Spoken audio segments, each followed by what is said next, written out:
जय हिंद दोस्तों, कैसे हैं आप सब। आज मैं आप लोगों को गोवा ट्रिप का एक कंप्लीट इन्फॉर्मेशन दूंगा। दोस्तों, हम गोवा का प्लान करते हैं। आपके मन में बहुत सारे ऐसे डाउट्स आते हैं कि अगर हम गोवा जाते हैं तो हम कहाँ रुकेंगे, हमको खाने पीने की किस तरीके से हमको वो व्यवस्था करनी पड़ेगी, साथ ही साथ हम कहाँ घूमेंगे और घूमेंगे साथ साथ हमारा बजट कितना आएगा, किस तरीके से जा रहे हैं। इन्हीं सब आपके प्रश्नों का उत्तर मैं आज के इस वीडियो में आपको दूंगा। अगर आप गोवा जाने का प्लान बना रहे हैं तो ये वीडियो आपके लिए काफ़ी यूज़फुल है। चाहे आप वो बैचलर जाइए, चाहे आप वो फैमिली के साथ जाइए, चाहे आप वो कपल्स के साथ जाइए। और आपको किन किन चीज़ों का ध्यान रखना है इस वीडियो में मैं एक एक करके सारी चीज़ें का डिस्कस करता हूँ। सबसे पहले बात करते हैं गोवा। दोस्तों, गोवा हमारा दो भाग में बटा है। पहला तो हमारा नॉर्थ गोवा और दूसरा है हमारा साउथ गोवा, यानी कि हमारा उत्तरी गोवा और हमारा दक्षिणी गोवा। दोस्तों, बात ये आती है कि मैं नॉर्थ गोवा में घूमूं या फिर मैं साउथ गोवा में घूमूं। तो अगर आपको रिकमेंड करूं तो मैं इतना ही कहूँगा कि अगर आपका एक नॉमिनल बजट है तो आप केवल एक ही स्थान पे घूमिए, चाहे आप वो नॉर्थ गोवा घूमिए, चाहे आप वो साउथ गोवा घूमिए। लेकिन अगर आपके पास एक्सपेंसिव ज़्यादा है, अगर आप ज़्यादा चीज़ें घूमना चाहते हैं और आपके पास बजट भी अच्छा खासा है, तो उस केस में आप दोनों घूम सकते हैं, वो आपकी मर्जी है। लेकिन यहाँ पे मैं ये कहूँगा, चाहे आप नॉर्थ गोवा घूमिए, चाहे आप साउथ गोवा घूमिए, दोनों में आपको चीज़ें सेम सेम मिलेंगी। अब बात करते हैं दोस्तों, ये नॉर्थ गोवा और ये साउथ गोवा में जो हमारा बेसिक डिफरेंस है, यानी कि जो अंतर है, वो कौन कौन सी हैं। देखिए दोस्तों, अगर आप थोड़ा सा माहौल वाला जगह चाहते हैं और आप एक एंजॉय करना चाहते हैं तो आपके लिए बेटर है नॉर्थ गोवा। लेकिन अगर एक आप शांत इलाका चाहते हैं, बिना किसी भीड़ भाड़ के, एकदम शांत मन और शांत स्वभाव का आप अगर घूमना पसंद करते हैं तो आपके लिए साउथ गोवा बेटर है। लेकिन एक चीज़ और मैं आप दोस्तों बताना चाहूँगा, अगर आप मान लीजिए 3 दिन नॉर्थ गोवा में घूमते हैं और 3 दिन आप साउथ गोवा में घूमते हैं। दोस्तों, मैंने 3 दिन इसलिए कहा कि क्योंकि आपके 3 दिन आपके लिए सफिशिएंट है आपको गोवा को घूमने के लिए, इसलिए मैंने आपको ये कहा कि 3 दिन। लेकिन अगर आप दोनों घूमना चाहते हैं, यानी कि नॉर्थ गोवा और साउथ गोवा दोनों घूमते हैं, तो फिर आप आराम से 5 से 6 दिन का आप ट्रिप बना सकते हैं। तो दोस्तों, अगर मैं नॉर्थ गोवा की बात करूं तो नॉर्थ गोवा का जो बजट आएगा उससे आपका 10 से 20% आपका ज़्यादा ही आएगा साउथ गोवा में। जो घूमने का जब आपको आनंद आएगा वो नॉर्थ गोवा में ही आएगा, क्योंकि आप साउथ गोवा में तो बीच घूमेंगे, आपको सारी सुविधाएं वहाँ भी मिलेंगी, आपको होटल्स मिलेंगे, बीच मिलेंगे, रिजॉर्ट मिलेंगे, हर चीज़ आपको साउथ गोवा में भी मिलेगा। लेकिन बात ये होती है कि वो शांत प्लेस है, भीड़ भाड़ वाला इलाका कम है, इस तरह के हर चीज़ की जो कॉस्ट रहती है वो ज़्यादा रहती है, चाहे वो होटल की कॉस्ट हो, चाहे आपके खाने की कॉस्ट हो, या फिर आप जो भी स्पोर्ट्स एक्टिविटी करते हैं आप बीच में, उन सारी चीज़ों की कॉस्ट आपकी साउथ गोवा की थोड़ी सी एक्सपेंस रहेगी। चलिए अब बात करते हैं दोस्तों, अगर आप गोवा जाने का प्लान बना रहे हैं तो कौन सा आपका बेस्ट टाइम रहेगा कि आप गोवा जाएं। तो दोस्तों, अगर मैं ये कहूँ कि नवंबर, दिसंबर और जनवरी, ये 3 महीने जो होते हैं ये हमारे पीक होते हैं। इसका कारण ये दोस्तों, जो हमारा विंटर का सीजन होता है उसमें लोग काफ़ी घूमना पसंद करते हैं। लेकिन इसके साथ ही साथ ये भी होता है कि जो हमारा क्रिसमस होता है, यानी कि दिसंबर में क्रिसमस जो होती है, तो हमारे गोवा में बहुत फेमस चर्च भी हैं वहाँ। तो वो चर्च के कारण और हमारे इस विंटर सीजन के कारण जो भीड़ होती है गोवा में वो बहुत ज़्यादा हो जाती है। यानी कि नवंबर, दिसंबर और जनवरी, ये 3 महीने जो हमारे होते हैं ये काफ़ी भीड़ भाड़ वाले समय होते हैं। तो बेटर ही है आप इन तीनों को छोड़कर आप कभी भी घूमने जा सकते हैं। मई जून में भी मत जाइए, क्योंकि वहाँ पे आपको कुछ ज़्यादा ही गर्मी लगेगी, तो आपको वो आनंद नहीं आ पाएगा, क्योंकि आप वहाँ गर्मी से परेशान हो सकते हैं, क्योंकि वहाँ पे गर्मी भी उसी पैमाने पर पड़ती है जिस पैमाने पर वहाँ ठंडी पड़ती है। तो इस चीज़ का आप थोड़ा सा ध्यान रखिए। लेकिन अगर आप मेरे तरफ से रिकमेंडेशन पूछेंगे तो मैं ये कहूँगा कि या तो सितंबर या फिर अक्टूबर, ये 2 महीने आपके लिए बहुत ही ज़्यादा अच्छा है। या फिर अगर आप इस सीज़न में प्लानिंग नहीं कर सकते हैं तो फिर आप चले जाइए फरवरी या फिर मार्च, क्योंकि यही 2 सीज़न ऐसे हैं कि आपको घूमने का एक औसत आनंद भी देंगे और साथ ही साथ आपका बजट भी कम रहेगा। तो दोस्तों, अब बात करते हैं कि हम गोवा पहुंचे कैसे, या फिर बाई ट्रेन आ रहे हैं या फिर आप फ्लाइट से आ रहे हैं। दोस्तों, अगर मैं बात करूं, अगर आप फ्लाइट से आ रहे हैं तो सिंपली आपको वास्को डी गामा जाना पड़ेगा। अब वास्को डी गामा हमारा पड़ता है साउथ गोवा में, वो इंटरनेशनल एयरपोर्ट है। इंडिया के हमारे सारे बड़े एयरपोर्ट से आपको डायरेक्ट फ्लाइट वहाँ कनेक्टिविटी मिल जाएगी। अगर डायरेक्ट फ्लाइट नहीं मिलती है तो आप मुंबई जाके मुंबई से आप डायरेक्टली गोवा आ सकते हैं। चलिए, अगर आप ट्रेन से आते हैं तो दोस्तों, अगर आप ट्रेन से आते हैं तो यहाँ पे 2 रूट है आपके लिए। या तो आप अगर साउथ गोवा घूमना चाहते हैं तो आपको जाना पड़ेगा मडगांव या फिर वास्को डी गामा। दोस्तों, वास्को डी गामा हमारा रेलवे स्टेशन भी है और साथ ही साथ हमारा एयरपोर्ट भी है। लेकिन वास्को डी गामा हमारा डेड एंड लाइन है, यानी कि उसके आगे कोई भी रेल लाइन नहीं है। तो वहाँ पे जो आपको ट्रेन मिलेगी वो आपको थोड़ा कम मिलेगा, क्योंकि वहाँ पे हमारी डायरेक्ट ट्रेन बहुत ही कम जाती है वास्को डी गामा बड़े बड़े हमारे राज्यों से या फिर बड़े बड़े हमारे स्थानों से। तो आप कोशिश ये करिए कि आप मडगांव आ जाइए। दोस्तों, मडगांव हमारा वास्को डी गामा से 30 किलोमीटर पहले पड़ता है, यानी कि हमारा 1 घंटे का रास्ता है। तो आप पहले मडगांव आ जाइए और मडगांव से आप डायरेक्टली बाई रोड भी आप गोवा आ सकते हैं। यानी कि आप अगर नॉर्थ गोवा आना चाहते हैं तो नॉर्थ गोवा, या फिर साउथ गोवा आना चाहते हैं तो साउथ गोवा के आप किसी पर्टिकुलर आप बीच में घूम सकते हैं। लेकिन अगर आप ट्रेन से ही वास्को डी गामा तक कवर करना चाहते हैं तो आप ट्रेन से भी कवर कर सकते हैं। वो 30 किलोमीटर आपका बाई ट्रेन भी कवर हो जाएगा और आपको मडगांव से वास्को डी गामा के बीच में काफ़ी ट्रेनें मिल जाती हैं। दोस्तों, अगर मैं बात करूँ नॉर्थ गोवा की, तो नॉर्थ गोवा अगर आप जाना चाहते हैं तो आपको आना पड़ेगा थिविम। ये थिविम रेलवे स्टेशन दोस्तों हमारा मुंबई से अगर आप होते हुए आते हैं तो मुंबई रत्नागिरी होते हुए आपका मडगांव और रत्नागिरी के बीच में आपका स्टेशन पड़ेगा थिविम। और थिविम से हमारा नॉर्थ गोवा का जो प्रमुख स्थान है कलंगोट, तो वो आपका लगभग 16 से 17 किलोमीटर पड़ जाता है। तो दोस्तों आप ध्यान रखिएगा, अगर आप नॉर्थ गोवा का आनंद उठाना चाहते हैं, आप नॉर्थ गोवा घूमना चाहते हैं तो आप थिविम उतरिए। अगर आप वहीं साउथ गोवा जाना चाहते हैं तो आप वास्को डी गामा जा सकते हैं, या फिर अगर आपको ट्रेन नहीं मिलती है डायरेक्ट तो उस केस में आप मडगांव उतर सकते हैं। चलिए अब मेरा यहाँ पे जो सुझाव है दोस्तों, तो मैं ये कहूंगा कि आप नॉर्थ गोवा ही घूमिए। दोस्तों देखिए, अगर आप ऑफ सीजन में जाते हैं तो आपको भीड़ तो देखने को नहीं मिलेगी, तो आप भीड़ से तो बच सकते हैं नॉर्थ गोवा में भी, और साउथ गोवा में तो खैर आप बच ही सकते हैं। लेकिन अगर वही विंटर में जाते हैं तो आपको थोड़ी बहुत भीड़ आपको साउथ गोवा में भी देखने को मिल जाएगी। अगर मैं पर्सनल ओपिनियन बताऊं तो आप नॉर्थ गोवा ही घूमिए, क्योंकि आपकी सारी चीजें कवर हो जाएंगी जो कि आप साउथ गोवा में थोड़े से ज्यादा पैसे देकर आप घूमेंगे। तो आप नॉर्थ गोवा में ही घूमिए, क्योंकि वहाँ का जो माहौल है, वहाँ की जो सीन है वो काफी अच्छी है। चलिए अब बात करते हैं दोस्तों नॉर्थ गोवा। तो मैं पहुंच गया, यानी कि मैं थिविम रेलवे स्टेशन भी आ गया, या फिर अगर आप फ्लाइट से आ रहे हैं तो आप नॉर्थ गोवा तक पहुंच गए। नॉर्थ गोवा में मैं सबसे पहले एक प्लेस का नाम लूंगा, वो है हमारा कलंगोट। कलंगोट एक सिटी है और वहाँ की जो बीच है उसी को हम कहते हैं कलंगोट बीच भी कहते हैं, जो कि काफ़ी प्रसिद्ध बीच है और काफ़ी फेमस बीच है और सबसे बड़ा बीच भी हम कह सकते हैं। दोस्तों कलंगोट बीच हमारा, अगर मडगांव से बात करूं तो मडगांव से हमारा लगभग वो 60 किलोमीटर की दूरी पे पड़ता है। वास्को डी गामा से बात करूं तो लगभग वो हमारा 30 से 35 किलोमीटर की पड़ता है, अगर आप साउथ गोवा से आ रहे हैं तो। लेकिन अगर मैं बात करूं थिविम से आते हैं तो लगभग आपका कलंगोट 17 से 20 किलोमीटर के आसपास आपका कलंगोट स्थान पड़ता है। दोस्तों अगर आप साउथ इंडिया से आ रहे हैं, यानी कि आप तमिलनाडु, केरला और बेंगलोर साइड से आ रहे हैं, तो उस केस में आप तो मडगांव ही उतरिए।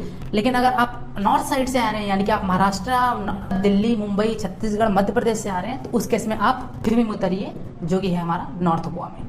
चलिए तो दोस्तों हम बात करते हैं कि हम रेलवे स्टेशन पहुंच चुके हैं, यानी कि हम थिविम आ चुके हैं। अब यहाँ पे बात ये आती है कि हम टैक्सी से जाएं या फिर हम पर्सनल गाड़ी करें। दोस्तों बाकी शहरों की तो बात मैं नहीं कर सकता, लेकिन गोवा में अगर आप पर्सनल कैब करते हैं, यानी कि पर्सनल गाड़ियां करते हैं, चाहे आप वो रेंट में आप स्कूटी ले लें, चाहे आप वो रेंट में बाइक ले लें, चाहे फिर अगर आप कार पसंद करते हैं, अगर आपकी बड़ी फैमिली है, अगर आप फैमिली में जा रहे हैं तो आप एक कार भी हायर कर सकते हैं। दोस्तों कार, बाइक और स्कूटी, इनका मैं अलग से एक वीडियो बना दूंगा, या फिर अगर आप पर्सनली पूछना चाहते हैं मेरे से तो आप बाइक डिस्कस नहीं करता हूँ, बस इतना ही कहूंगा कि आप वहाँ पे पर्सनल कैब भी ले लीजिए। लेकिन अगर आप सक्षम नहीं है गाड़ी चलाने में या फिर कार चलाने में, वो हायर नहीं कर सकते हैं, तो उस केस में आप टैक्सी कर सकते हैं। दोस्तों ये बात आती है कि मैं गाड़ी हायर क्यों करूँ, तो दोस्तों मैं ये कहना चाहूंगा कि अगर आप गाड़ी हायर करते हैं तो उस केस में आपका जो कॉस्ट आता है वो आपका कम आएगा। अगर आप टैक्सी हायर करते हैं तो आपका कॉस्ट ज़्यादा आएगा।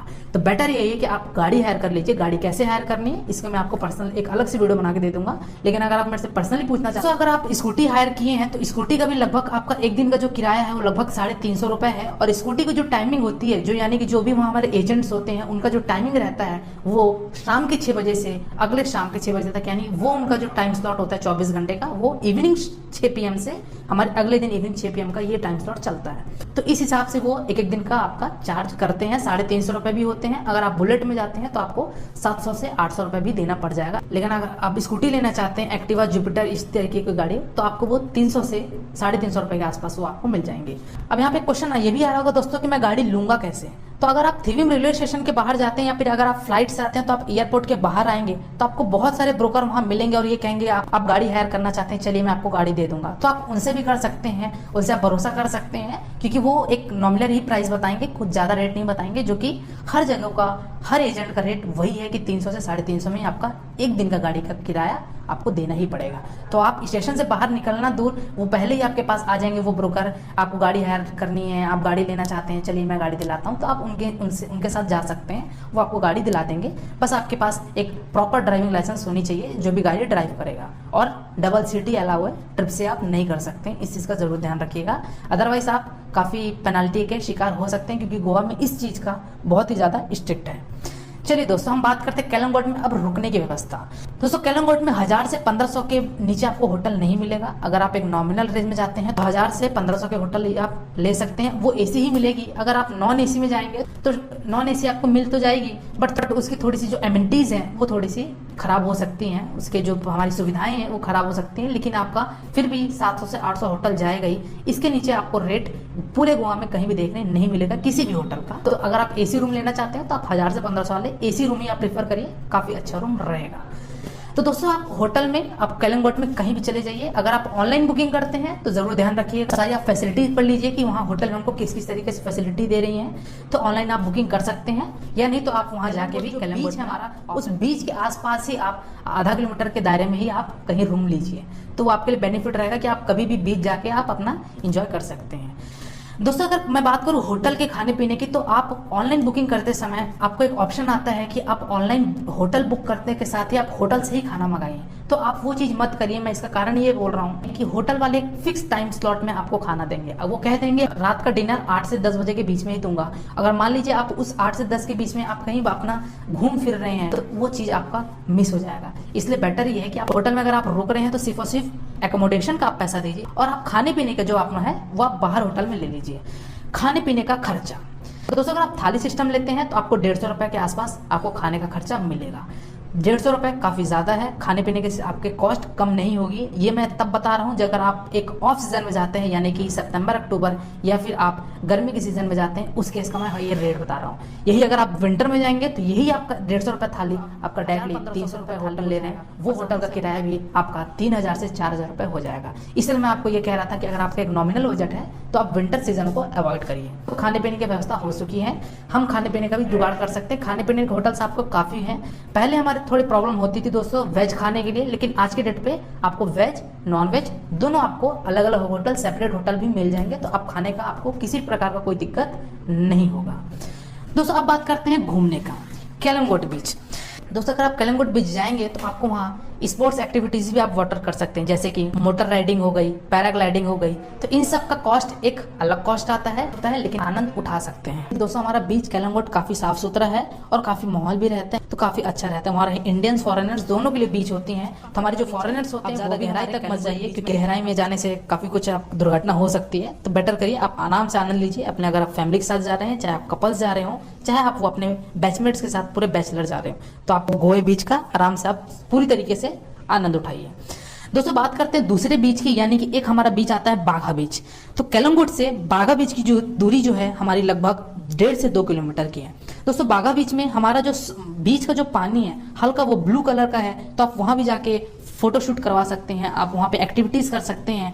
तो क्योंकि बाघा बीच में हमारा काफी साफ सुथरा है, अगर स्पेशली बोलो फोटो शूट के लिए तो काफी अच्छा है, क्योंकि वो हमारे जो बीच है और पहाड़ दोनों आपस में कनेक्ट हैं। तो आप वहाँ पे काफी अच्छा फोटो शूट भी आप कर सकते हैं। इस तरीके से आप बाघा बीच में घूम सकते हैं, जो कि 2 किलोमीटर के दायरे पे है। तो दोस्तों आप अगर और बहुत सारी कई वीडियोस देखे होंगे, यहाँ पे आप कहीं किन्हीं से सुना होगा, तो एक बीच है हमारा अंजुना बीच। दोस्तों अंजुना बीच पहले एक जमाने में बहुत अच्छा फेमस हुआ करता था और काफी अच्छा साफ सुथरा हुआ करता था, लेकिन वर्तमान समय की अगर मैं बात करूं तो अंजुना बीच हमारा काफी गंदा बीच हो चुका है। वहां की रेतियां भी हमारी काली हो चुकी हैं। तो आप अंजुना बीच तो जाइए मत, क्योंकि वहां अंजुना बीच में ना तो किसी प्रकार के कोई हमारे पब्लिक जाती है और ना वहां पे किसी प्रकार का कोई हमारे स्पोर्ट्स एक्टिविटीज होते हैं। तो इसलिए आप अंजुना बीच मत जाइए। और अंजुना बीच लगभग हमारा कलिंगोट से 8 से 10 किलोमीटर भी पड़ जाता है, तो काफी दूर भी है, तो आप वहां मत जाइए। इसके बजाय आप चले जाइए कैंडोलिम बीच चले जाइए। दोस्तों कैंडोलिम बीच में भी अलग अलग बीच हैं, अलग अलग बीच पे आपको अलग अलग सीन क्रिएट होंगे और साथ ही साथ आपको अलग अलग फोटो शूट करने के लिए प्लेस भी मिलेंगे। तो आप अलग अलग बीच में ये एंजॉय कर सकते हैं। दोस्तों मैं बात करता हूँ नाइट की। बीच में आप जो भी एंजॉय करेंगे आप सुबह ही करेंगे या तो फिर आप दोपहर के वक्त करेंगे। तो दोस्तों रात का समय हमारा कलिंगोट से 1 किलोमीटर की दूरी, यानी कि कलिंगोट और बाघा बीच के बीच में हमारा पड़ता है एक टिटोस लाइन। जैसे दोस्तों टिटोस लाइन हमारा एक प्रकार से पब है, वहाँ कसिनो होते हैं, स्पा होते हैं, डांसिंग क्लब्स हैं, तो आप वहाँ भी एंजॉय कर सकते हैं। अगर आप बैचलर हैं लेकिन आप वही फैमिली के साथ जाते हैं तो आप टिटोस लाइन जाना अवॉइड करिए, क्योंकि वो टिटोस लाइन केवल इन्हीं चीज के लिए, आप मनोरंजन के लिए है। लेकिन अगर आप जाना इच्छुक हैं तो आप वहाँ भी जा सकते हैं नाइट के वक्त में, जो कि तो कलिंगोट में दोस्तों एक और जगह है जो कि हमारा दोस्तों 11 से 12 किलोमीटर पड़ेगा, अगौड़ा फोर्ट। दोस्तों अगौड़ा फोर्ट ब्रिटिश के जमाने का वो एक किला है, तो वो अगौड़ा फोर्ट में भी आप जा सकते हैं। काफी पूरा पुराने पत्थर से वो बना हुआ किला है, तो आप वहाँ भी जा सकते हैं अगर आपके पास पर्सनल गाड़ी है। अगर पर्सनल गाड़ी नहीं है तो आप टैक्सी से भी वहाँ से हायर करके जा सकते हैं। तो आप अगौड़ा फोर्ट भी घूमिए, काफी वहाँ अच्छा है, फोटो शूट भी आप कर सकते हैं, वो चीज कर लीजिए। दोस्तों चलिए अब हम अगौड़ा फोर्ट घूम चुके हैं। अगौड़ा फोर्ट से वापस आते समय, यानी कि आप कलिंगोट की तरफ जब आएंगे तो आपको एक जगह पड़ेगी जो कि अगौड़ा फोर्ट से लगभग 3 किलोमीटर के आसपास है, जिसका नाम है सेंक्योरिम बीच। दोस्तों सेंक्योरिम बीच आप ज़रूर जाइएगा, क्योंकि वहाँ पे बहुत ही अच्छा नज़ारा है एक फ़ोटो शूट करने के लिए। वहाँ पे समुद्र के बीचों बीच में हमारा एक छोटा सा पत्थर से किला भी बना हुआ है, तो आप उस किले में भी आप फ़ोटो शूट कर सकते हैं, आप वहाँ रह सकते हैं, जो भी एक्टिविटीज़ हैं आप स्नो एक्टिविटीज़ भी कर सकते हैं, और आप बीच का भी आनंद उठा सकते हैं। तो ये सारी चीज़ आप सेंक्योरिम बीच में भी आप ये कर सकते हैं, तो आप वहाँ भी जा सकते हैं। तो दोस्तों अगर आप चर्च में भी इंटरेस्टेड हैं, तो आप बड़े बड़े चर्च भी हमारे गोवा में ही कैलम गेट के आसपास, हमारे सेंक्योरिम बीच के आसपास, तो आप वहाँ भी ये चीज़ें सारी चीज़ें आप कवर कर सकते हैं। तो दोस्तों अब हम आते हैं हमारे लास्ट में बजट के, यानी कि हमारा कितना खर्चा आ जाएगा एक ओवरऑल पूरे गोवा ट्रिप का।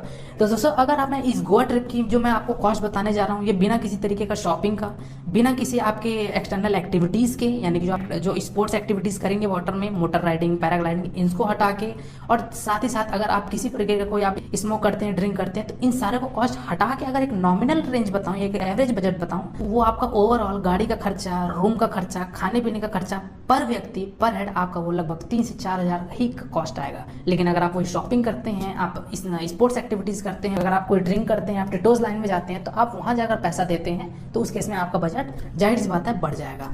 तो इस तरीके से आप समझ गएंगे गोवा ट्रिप का ओवरऑल कैसे हमको प्लानिंग करनी है और किस तरीके से जाना है। तो अगर आपको